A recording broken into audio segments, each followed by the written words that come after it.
Hello and welcome take गुरु के एक brand new episode में आपका स्वागत है। मैं हूं अभिषेक और आज का टेक गुरु काफ़ी हैपनिंग रहने वाला है। आज हम एक ऐसी टेक्नोलॉजी के बारे में रूबरू करेंगे आपको जो बेसिकली अभी तक आप सिनेमा हॉल्स में जाते थे महंगे महंगे टिकट्स लेकर और 3D मूवीज़ देखते थे, बट 3D साउंड का मज़ा अभी कुछ सिलेक्टेड थिएटर्स में लेते थे।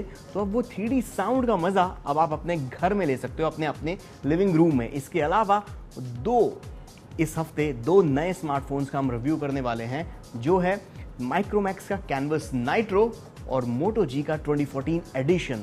पर इन सब गैजेट्स के बारे में तो बाद में बात करेंगे। पर आज टेक गुरु में हम इस एपिसोड की शुरुआत करने जा रहे हैं ब्लैकबेरी पासपोर्ट के साथ। ब्लैकबेरी का लेटेस्ट स्मार्टफोन जो शायद ब्लैकबेरी के लिए उसकी किस्मत को बदल सकता है।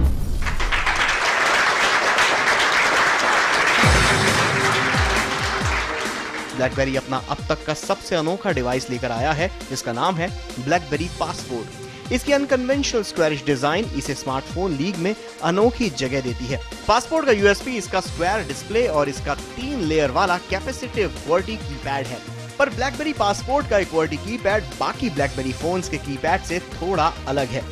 इस बार नंबर्स कीपैड से जंप करके टच स्क्रीन पर चले गए हैं। इस बार QWERTY कीपैड की 4th लेयर फिजिकल बटन से नहीं बल्कि वर्चुअल बटन से बनाई गई है और स्मार्ट कीपैड के साथ इस पर टाइपिंग करना तो भैया सुभान अल्लाह है।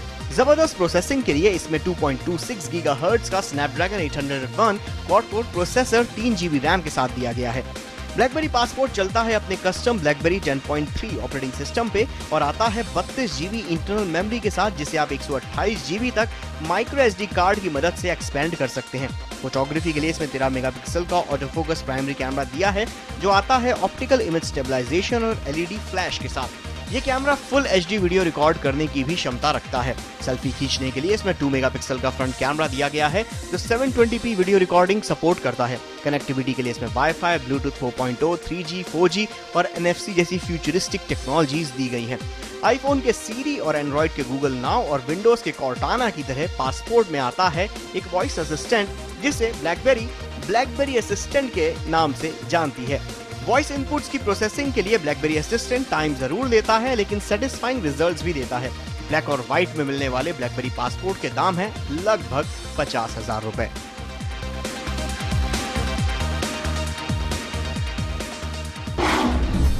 ब्लैकबेरी पासपोर्ट जब पहली बार हमारे हाथ में आया तो जो पहले मन में ख्याल आया कि यार ये कौन सी डिज़ाइन का ब्लैकबेरी ने डिवाइस बना दिया है स्क्वायर शेप में, और शायद इसीलिए ये ज़रा हट के स्मार्टफोन है।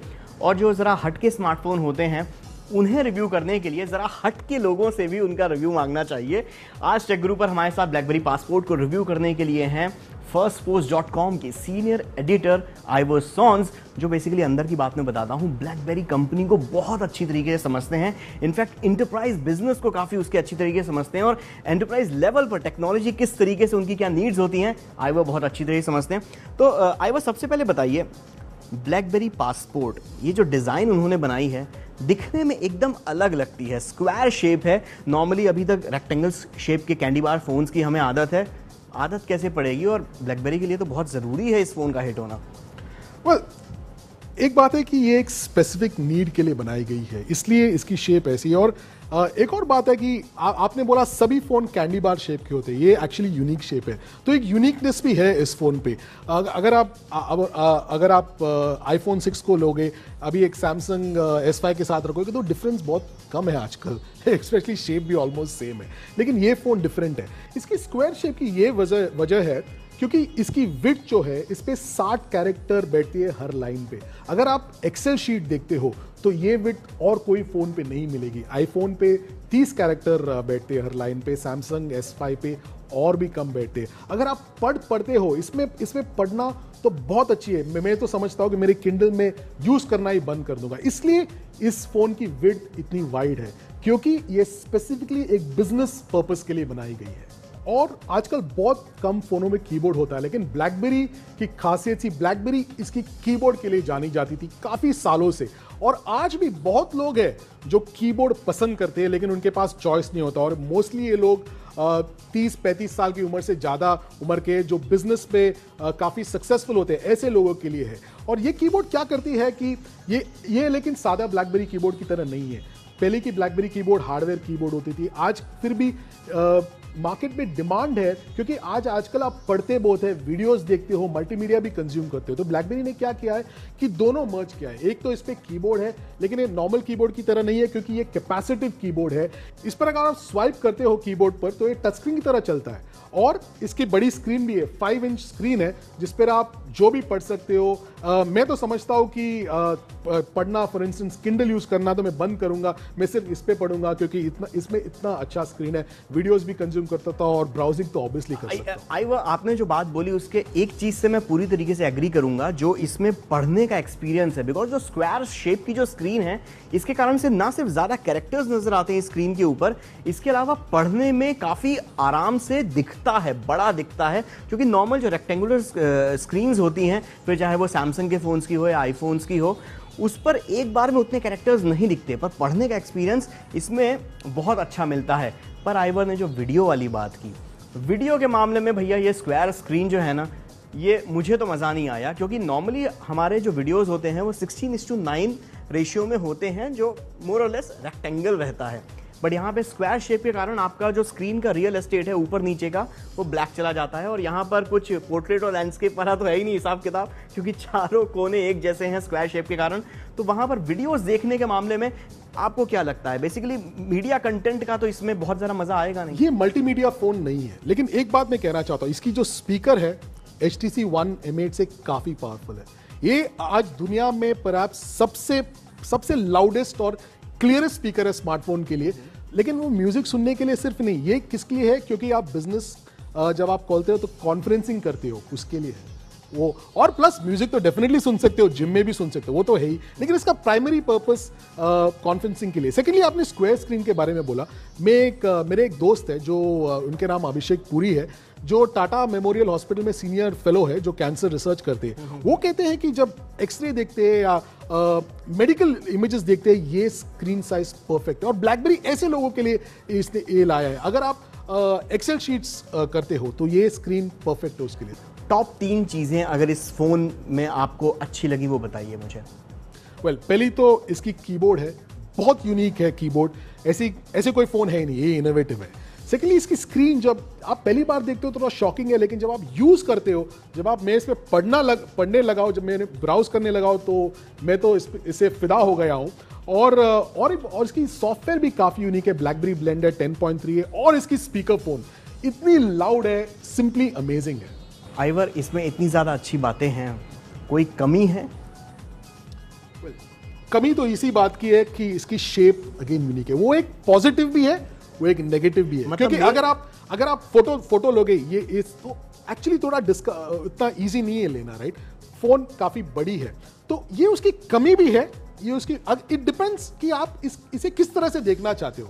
अगर आप कंज्यूमर हो, अगर आप सपोज बॉम्बे में लोकल ट्रेन में सफर करते हो, तो ये बहुत प्रॉब्लम वाली है। इसको हाथ मत लगे, ये एक हाथ से यूज नहीं कर सकता। ये पॉकेट में भी थोड़ी बड़ी है, जींस पॉकेट में फिट होती है, लेकिन इसकी परफेक्ट सूट में है, सूट में एकदम परफेक्टली फिट होती है। मतलब अगर आप सूट बूट में रहते हैं, अगर आपके शोफर ड्रिवन कार में आप ट्रैवल करते हैं, अगर आपके हाथ थोड़े बड़े हैं, और अगर आपका यूजेस इस फोन के हिसाब से है, जो कि इस पासपोर्ट के हिसाब से एकदम फिट बैठती है, तो भैया पासपोर्ट एकदम पैसा वसूल फोन है आपके लिए, आपको खरीद लेना चाहिए। नहीं तो बाजार में कई एंड्रॉइड स्मार्टफोन्स या आईफोन्स हैं जो आपके लिए काफी अच्छे साबित होंगे। तो टेक गुरु पर इसे पिक दिया जाए या किक दिया जाए? श्योर, डेफिनेटली पिक हम टेक गुरु पर इसको देते हैं with terms and conditions.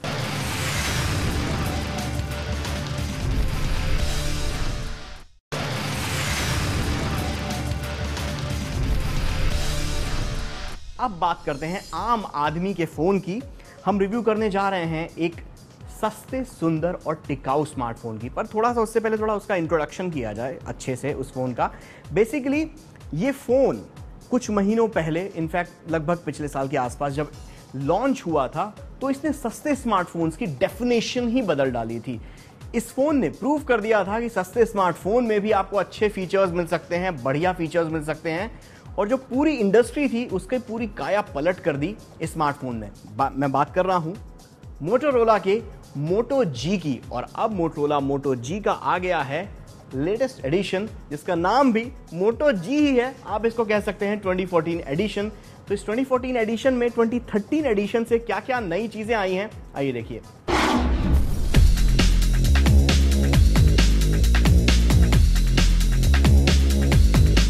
Moto G का 2014 एडिशन, नाम वही पर काम पिछले वर्जन से ज्यादा बेहतर। Moto G के इस नए अवतार में स्क्रीन काफी बदली सी है। पुराने Moto G में 4.5 इंच की स्क्रीन थी, इसमें 5 इंच की स्क्रीन है, वो भी कॉर्निंग गोरिल्ला ग्लास 3 प्रोटेक्शन के साथ। हालांकि स्क्रीन रेजोल्यूशन अभी भी फुल HD नहीं है। परफॉर्मेंस की बात करें तो इस Moto G में ज्यादा बदलाव नहीं किए गए हैं। इसमें भी 1.2 गीगाहर्ट्ज का Qualcomm Snapdragon 400 quad core processor 1 GB RAM के साथ दिया गया है। Moto G के इस 2014 एडिशन में कैमरे के लिहाज से काफी इम्प्रूवमेंट है। इस बार 5 मेगापिक्सल की जगह 8 megapixel camera with LED flash दिया गया है, जो 720p के रेजोल्यूशन पर वीडियो शूट कर सकता है। वाटर रेजिस्टेंट नैनो कोटिंग के साथ आने वाला Moto G 2014 edition Android 4.4.4 KitKat version पर चलता है। अच्छी बैटरी लाइफ के लिए इसमें 2070 mAh की लिथियम आयन बैटरी दी गई है, जिसे हटाया नहीं जा सकता। इस डुअल सिम फोन में कनेक्टिविटी के लिए ब्लूटूथ 4.0, वाईफाई और 3G दिया गया है। पिछले Moto G में एक्सपैंडेबल मेमोरी का ऑप्शन नहीं था, पर इस बार है। Moto G 2014 में 16 GB की इंटरनल मेमोरी के साथ एक्सपैंडेबल मेमोरी का ऑप्शन दिया गया है, जिसे 32 GB तक एक्सपैंड किया जा सकता है। Flipkart.com पर एक्सक्लूसिवली बिकने वाले Moto G 2014 एडिशन का दाम है 12,999 रुपए।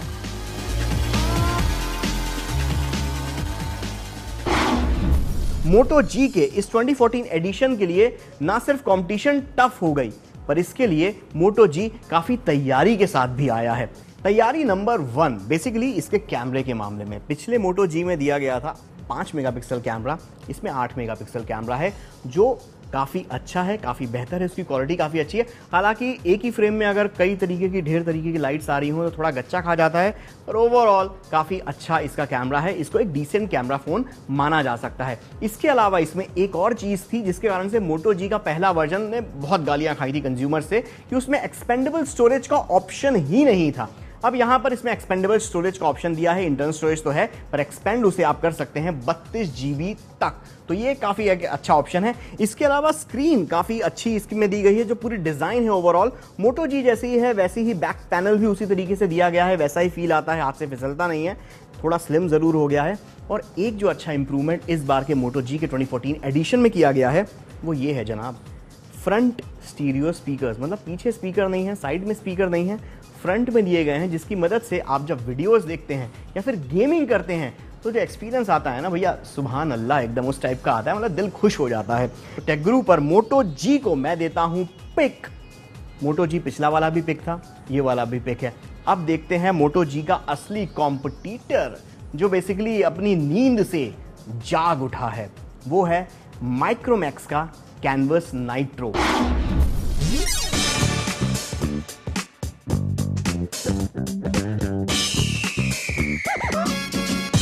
13 से 14 हजार रुपए के बजट में पेश है माइक्रोमैक्स की कैनवस सीरीज का latest smartphone Micromax canvas nitro.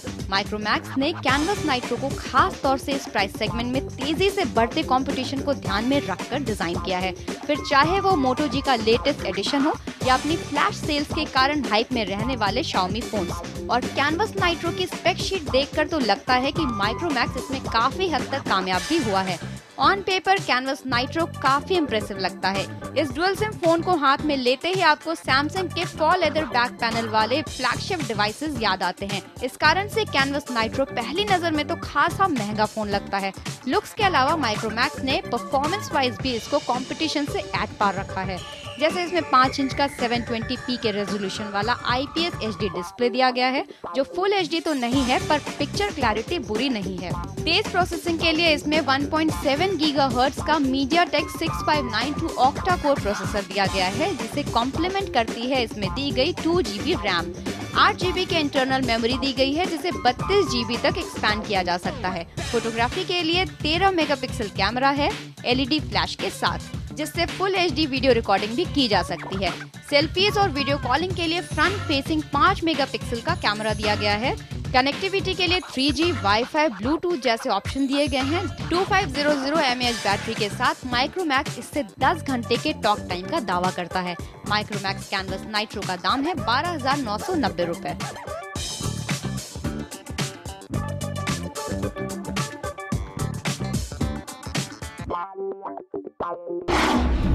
Overall इसका कैमरा काफ़ी एवरेज है, इनफैक्ट बिलो एवरेज है। 13 मेगापिक्सल तो किसी भी सेंस में नहीं लगता।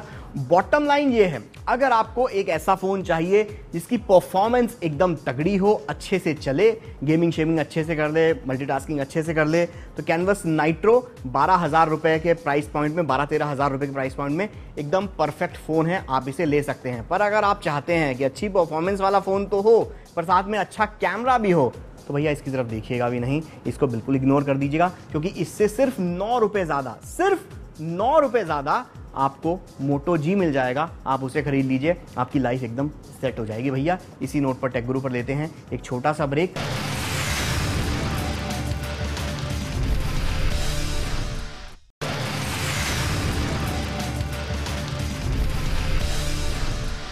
वेलकम बैक, आप देख रहे हैं टेक गुरु और अब वक्त है एक ऐसी टेक्नोलॉजी के बारे में जानने का जो अभी तक आप सिर्फ मूवी थिएटर्स में एक्सपीरियंस कर पाते थे। मैं बात कर रहा हूं डॉल्बी एटमॉस की। नाम तो सुना होगा आपने। डॉल्बी एटमॉस का एक्सपीरियंस लेने के लिए अभी तक आपको मूवी थिएटर तक जाना पड़ता था। डॉल्बी एटमॉस एट होम के जरिए अभी आपके लिविंग रूम के कंफर्ट तक आ गया। पर भैया ये सफ़र अभी रुकने वाला नहीं है, बिकॉज डॉल्बी एटमॉस अब आपके टैबलेट, कंप्यूटर, स्मार्टफोन तक जल्द ही पहुंचने वाला है। इनफैक्ट पहुंच चुका है। Amazon के जो लेटेस्ट टैबलेट कंप्यूटर है Kindle Fire HD-X, उसके अंदर डॉल्बी एटमॉस इनबिल्ट आता है। आप अपने हेडफोन्स के जरिए उसका मज़ा उठा सकते हैं। मतलब अब मूवी थिएटर में इतने ज़्यादा पैसे खर्च कीजिए जब आपको बड़ी स्क्रीन का मज़ा लेना हो, नहीं तो ऑन द गो एक्सप्लोर करने के लिए अच्छा साउंड, आपका टैबलेट कंप्यूटर काफ़ी है, और घर में अच्छी फिल्म देखने के मज़ा के लिए डॉल्बी एटमॉस एट होम।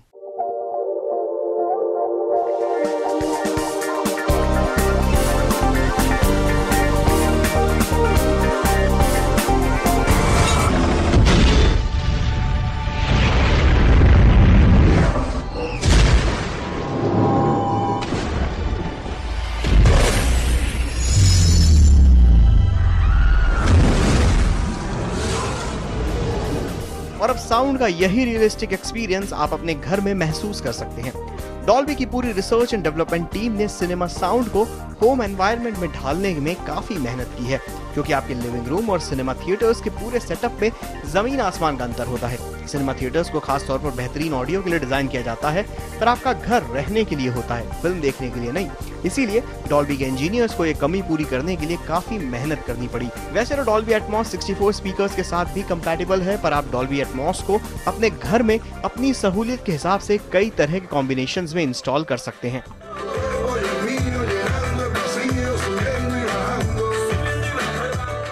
पहला जो चेंज है वो ये है कि जो आपका सेंट्रल रिसीवर जो होता है, एवी रिसीवर होता है, उसे आपको चेंज करना पड़ेगा, क्योंकि ये डोल्बी एटमॉस टेक्नोलॉजी नई टेक्नोलॉजी है।